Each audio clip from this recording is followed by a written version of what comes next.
Bonjour à tous, dans cette troisième partie du chapitre 2, on va étudier le coût de l'algorithme d'Euclide, aussi bien dans sa version classique que dans la version étendue. Et ce coût, on va le calculer dans z et dans k de x. Alors, première chose, dans z, pour calculer le coût de l'algorithme d'Euclide dans z, on a besoin de la suite de Fibonacci.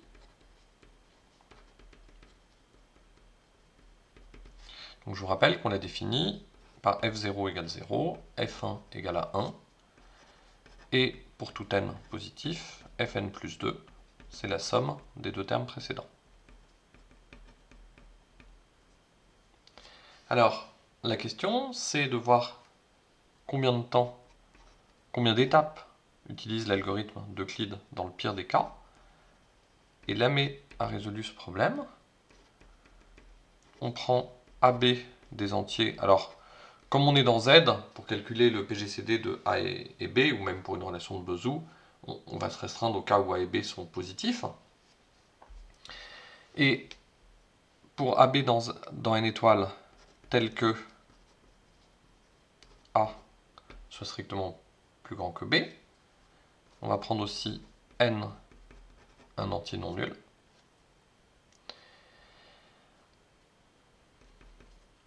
Si l'algorithme d'Euclide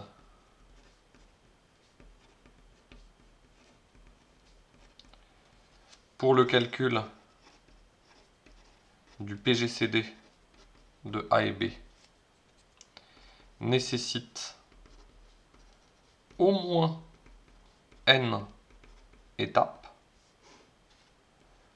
alors A est plus grand que le n plus deuxième nombre de la suite de Fibonacci, et B est plus grand que le fn plus unième. En outre, si A est égal à fn plus 2 et B est égal à fn plus 1, alors l'algorithme d'Euclide pour le calcul du PGCD de A et B nécessite exactement n étapes. Donc ce que veut dire ce théorème, c'est que si vous regardez le pire cas dans lequel vous avez besoin de n étapes pour faire l'algorithme d'Euclide, c'est le cas où A et B sont deux termes consécutifs de la suite de Fibonacci, à savoir le n plus deuxième et le n plus unième. Et si vous prenez tous les cas où il y a besoin d'au moins n étapes, c'est que les entiers sont grands. Donc autrement dit, si vous avez besoin de n étapes, c'est que les entiers sont grands. Alors ça c'est sûr, si les entiers sont très grands, ça risque de prendre beaucoup d'étapes. Donc si vous avez besoin d'une étape, c'est que les entiers sont plus grands que ces valeurs-là, et ces valeurs-là sont optimales, parce que si on prend ces valeurs-là, il y a vraiment besoin des n étapes. Donc le pire cas, c'est celui-ci, c'est-à-dire c'est les entiers les plus petits pour lesquels il y a besoin de n étapes. Alors, une première remarque déjà, c'est que Lamé est mort en 1870, donc ça vous montre bien que les questions d'algorithmique n'ont pas attendu les ordinateurs pour qu'on les étudie. L'algorithme d'Euclide, c'est encore plus clair, et y compris la question de se poser d'essayer de calculer la complexité d'un algorithme, c'est quelque chose qui est aussi antérieur aux ordinateurs. Ceci dit, effectivement, depuis qu'on a des ordinateurs, ça prend un relief tout particulier. Comment est-ce qu'on démontre ce théorème de Lamé? Simplement par récurrence.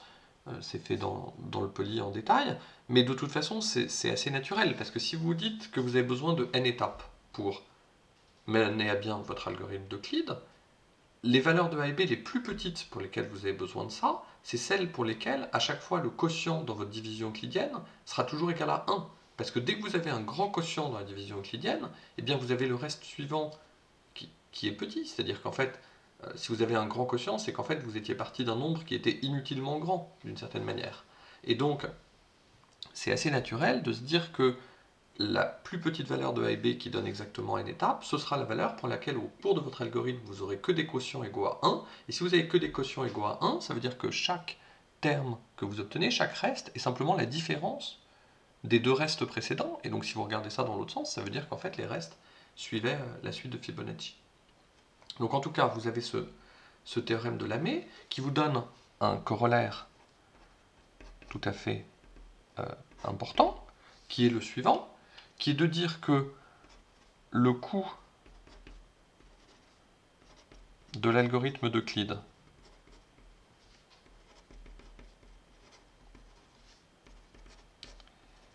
étendu ou non, appliqué à des entiers A et B, disons dans une étoile, est grand O du log du min de AB. Alors, donc grand O de, il faut toujours dire ce qu'on calcule, c'est grand O de ça, opération arithmétique dans Z, et donc opération arithmétique dans Z, comme d'habitude, c'est des sommes des produits, éventuellement des différences, et aussi des divisions euclidiennes dans Z. Donc, pourquoi ça? Il y a plusieurs choses à dire. Déjà, quand je dis log, je ne précise pas en quelle base, mais en fait, ça c'est pas important parce que le log de la base rentrerait dans la constante implicite du grand O.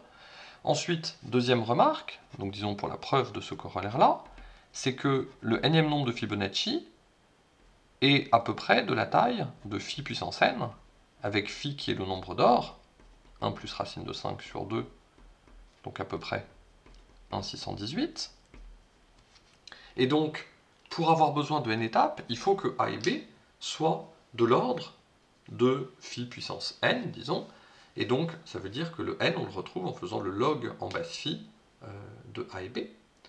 Deuxième remarque, pourquoi le min de A et B? Simplement, alors on pourrait mettre le max, naïvement on se dirait c'est le max, mais en fait, si vous avez un entier A qui est très grand par rapport à l'entier B, vous allez faire une première division euclidienne qui va vous ramener avec B et R, et ensuite dans tout le reste du calcul, vous pouvez oublier le A et simplement vous concentrer sur B et le premier reste, qui lui sera plus petit que B, et donc en fait c'est juste la taille de B dans ce cas-là qui joue un rôle. Et donc si vous avez un nombre très grand et l'autre beaucoup plus petit, eh bien la complexité c'est simplement le grand O du log du plus petit des deux. Donc c'est intéressant comme ça de dire qu'on a le grand O du log de min de AB, opération arithmétique dans Z à réaliser pour calculer ou bien le PGCD de A et B, ou bien le PGCD et les coefficients de Bezout. Ce qui est intéressant aussi dans ce résultat-là, c'est qu'on voit que le coût de l'algorithme d'Euclide est le même, qu'on regarde l'algorithme d'Euclide étendu ou qu'on regarde juste le calcul du PGCD. Alors c'est le même bien sûr, sauf que la constante implicite dans le grand O n'est pas la même. Mais ça, c'est pas un problème pour ce qu'on fait. Alors, maintenant, la partie qui va être un peu plus délicate, c'est de regarder ce qui se passe dans K crochet X. Alors bien sûr, quand je note K crochet X, je sous-entends toujours que K est un corps. La question, c'est de voir quel est le coût de ce calcul. Alors, le théorème est le suivant. Soit A et B des polynômes de K crochet X non constants, alors le coût de l'algorithme d'Euclide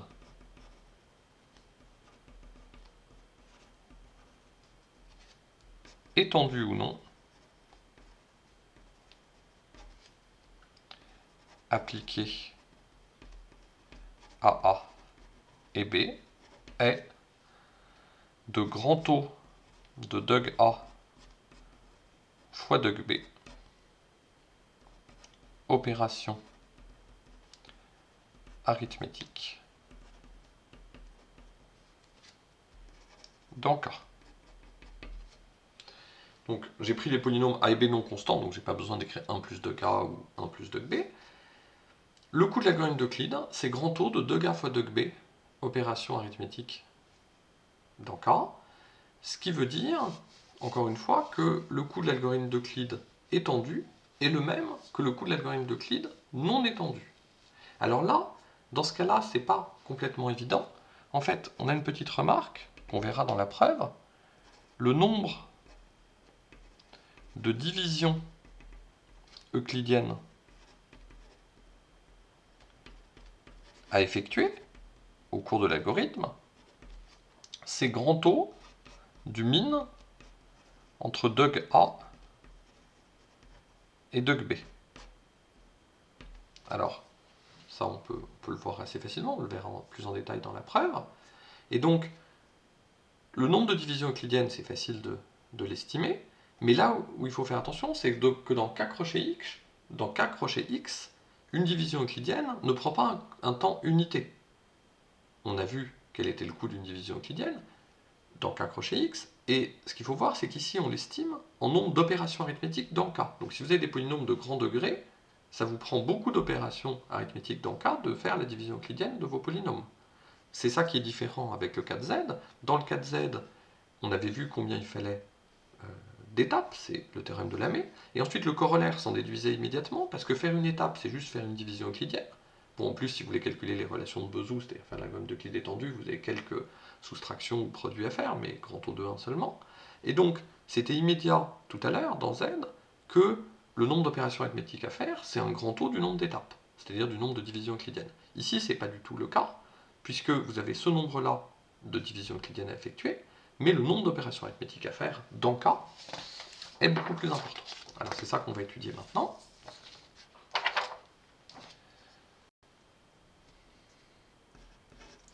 Donc preuve du théorème, on va noter A, le degré de A, B, le degré de B, et on va supposer, c'est le cas intéressant, que A est strictement plus grand que B, qui est strictement positif.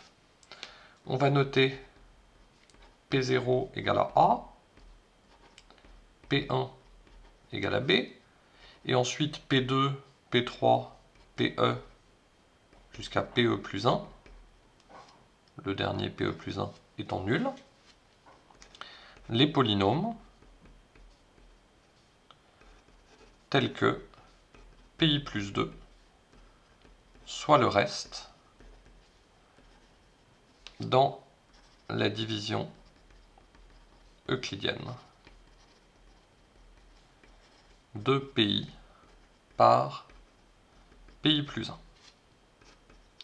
Et on appelle PE le dernier reste non nul, donc PE est non nul, et PE plus 1 est nul.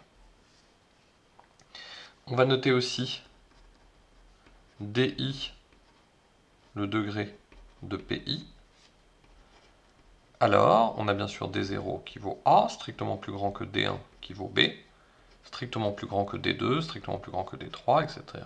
Strictement plus grand que DE, qui lui est positif ou nul, puisque le polynôme PE n'est pas le polynôme nul.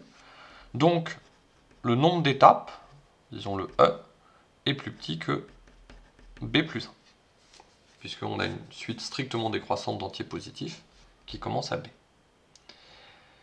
Combien coûte le calcul de cette suite de polynômes PI? Donc le coût du calcul de PI plus 2 à partir des deux précédents, PI et PI plus 1, c'est le coût du calcul du reste dans la division euclidienne. Alors on avait vu combien coûtait le coût d'une division euclidienne dans K crochet X. Donc c'était plus petit qu'une constante, donc j'appelle lambda la constante qui était implicite dans le grand O. Lambda fois le degré du polynôme qui avait le plus petit degré des deux, donc là c'est D indice I plus 1, c'est le degré de I plus 1, fois la différence des degrés, DI moins DI plus 1. Donc, on avait vu qu'on avait ce coût pour le calcul lorsque on faisait la division euclidienne d'un polynôme par un autre polynôme de degré strictement plus petit que le premier, ce qui est bien le cas ici, puisque DI plus 1 est strictement plus petit que DI. On avait l'hypothèse qu'il ne fallait pas diviser par un polynôme constant, sinon ici ça fait 0. En même temps, ici, si on divise par un polynôme constant, c'est que PI plus 1 est constant, mais donc dans ce cas-là, c'est qu'on est avec I plus 1 qui vaut E, puisque les degrés sont strictement décroissants. Une fois qu'on a un polynôme constant, la fois d'après, ça fait 0. Et donc dans ce cas-là, il n'y a même pas de calcul à faire, parce qu'en fait, quand vous divisez par un polynôme constant, bah, le reste vous savez qu'il est nul, vous n'avez même pas besoin de faire le calcul. Donc en fait, il n'y a rien à faire, et en fait, on n'a même pas besoin de calculer PI plus 2 dans ce cas-là, puisqu'on sait déjà que quand PE est constant, PE plus 1 sera nul. D'accord ? À l'époque, on avait besoin de cette hypothèse-là, parce qu'on avait calculé le coût de la division euclidienne, ce qui incluait le coût du quotient. Et pour le coût du quotient, quand vous divisez par un polynôme constant, ça, il faut bien diviser chaque coefficient de votre polynôme par la constante. Donc ça prend un temps qui est linéaire, disons le degré du polynôme que vous divisez. Ici, comme on veut que le reste, il n'y a rien à faire. Donc finalement, le coût de ce calcul est majoré par lambda fois di plus 1 fois di moins di plus 1. Alors quand je dis le coût dans cette preuve, évidemment, c'est le coût en nombre d'opérations arithmétiques dans le cas. C'est ça que je cherche à calculer. Et je peux majorer ce di plus 1 par le degré de b. Et donc ça fait plus petit que lambda deg b fois di moins di plus 1. Alors je peux sommer pour avoir directement le coût du calcul du PGCD, coût du calcul du PGCD de A et B, donc c'est-à-dire l'algorithme d'Euclide simple, pas l'algorithme d'Euclide étendu. Eh bien je fais la somme, ici j'ai une somme télescopique, et on obtient du coup un coût qui est majoré par lambda fois deg B fois cette somme télescopique qui va donner deg A moins deg E, deg PE, pardon. Donc on peut dire deg A moins deg PE, mais en fait, en tout cas ce qui compte, c'est que c'est plus petit que lambda fois deg A fois deg B. Et donc, on a bien démontré que le calcul du PGCD de AB se fait en grand taux de deg A fois deg B, opération arithmétique dans K. Alors maintenant, on va continuer pour démontrer le même résultat avec l'algorithme d'Euclide étendu, c'est-à-dire en incluant le calcul des coefficients de Bezout. Alors ça, c'est un petit peu plus compliqué.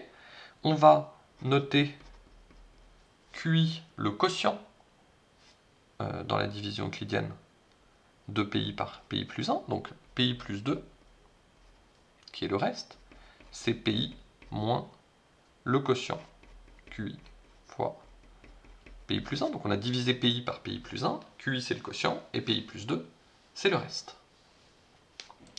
Et on va noter aussi UI, VI, les polynômes définis par U0 vaut 1, V0 vaut 0, U1 vaut 0, V1 vaut 1, et UI plus 2 égale UI moins QI fois UI plus 1, et VI plus 2 suit la même récurrence, VI moins QI fois VI plus 1.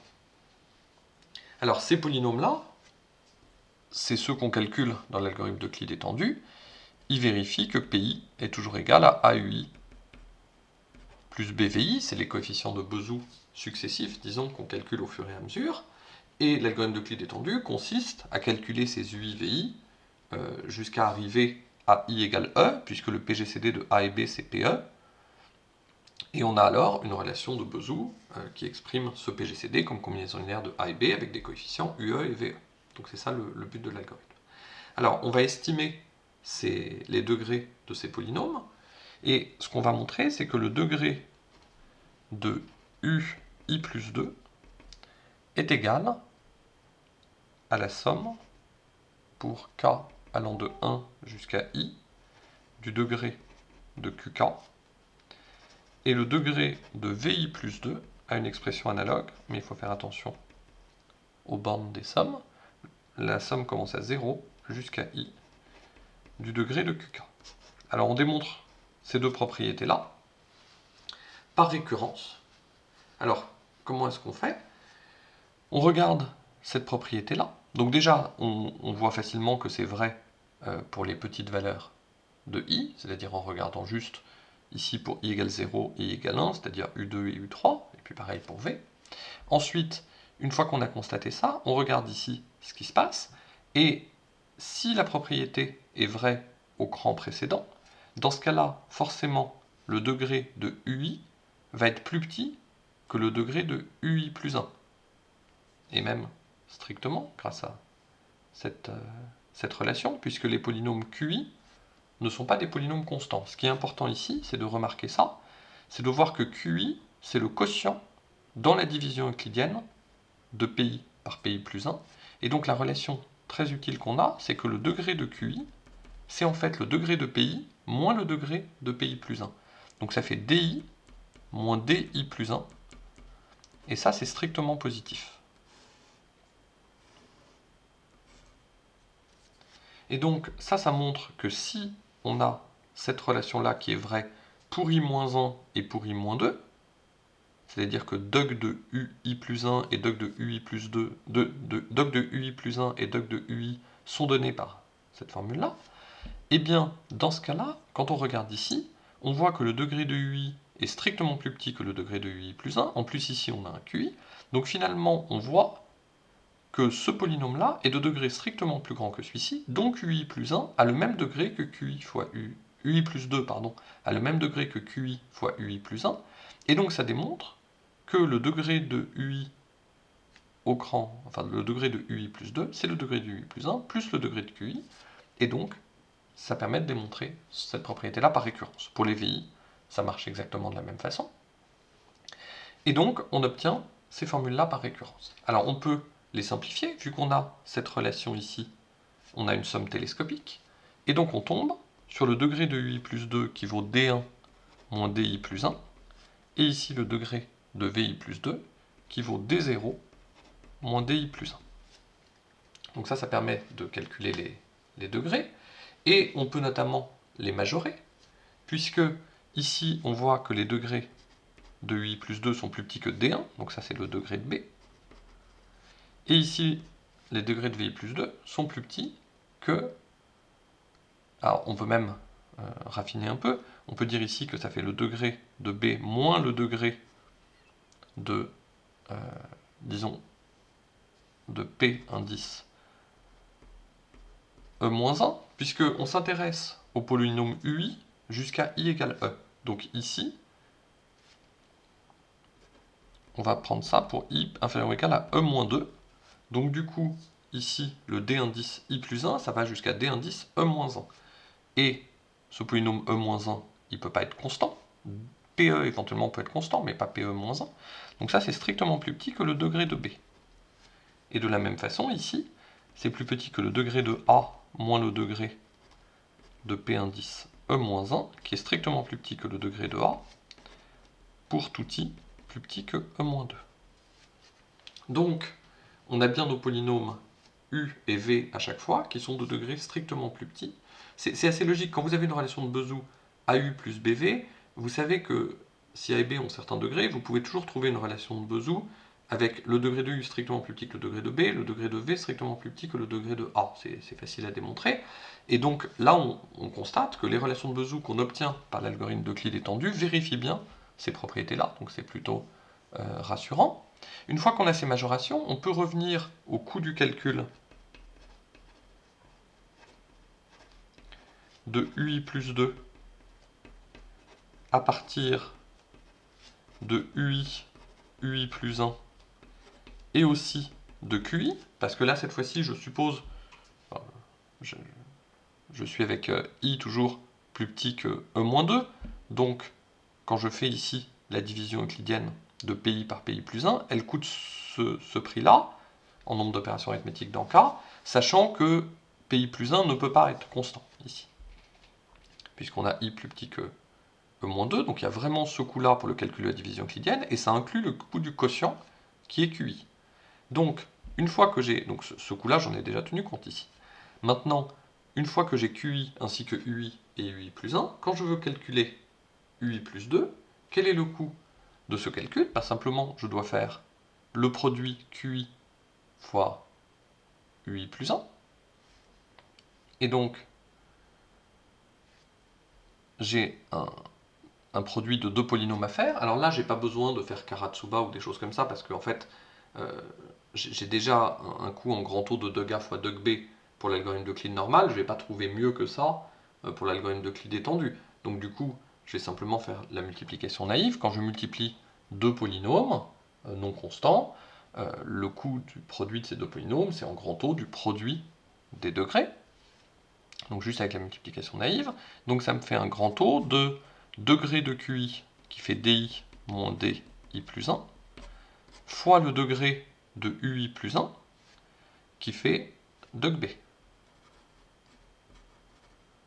Donc ça me donne le coût du calcul du produit ici. Ensuite, je dois additionner ça, enfin soustraire UI, faire UI moins ce produit. Ça, c'est un coût qui est inférieur au coût du calcul du produit. Et donc finalement, le coût du calcul de UI plus 2, c'est bien ceci. Je dois calculer successivement chacun des polynômes UI, connaissant les précédents et connaissant les QI. Donc, du coup, le coût du calcul de U2, U3, etc. jusqu'à UE, eh bien c'est simplement la somme de ça. Donc c'est un grand taux de la somme pour I allant de 0 jusqu'à E-2 de DI moins DI plus 1 fois dog B. Et alors là, j'ai encore une somme télescopique.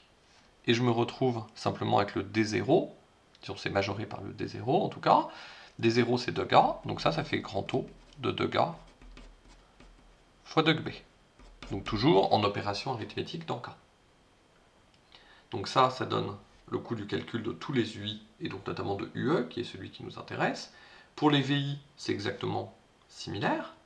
Et donc finalement, on voit bien qu'on arrive à calculer tous les polynômes UI et VJ, et donc notamment UE et VE, avec grand taux de 2K fois 2B, opération arithmétique dans K. Donc ça démontre bien le théorème qui donnait la complexité de ce calcul en termes de nombre d'opérations arithmétiques dans K.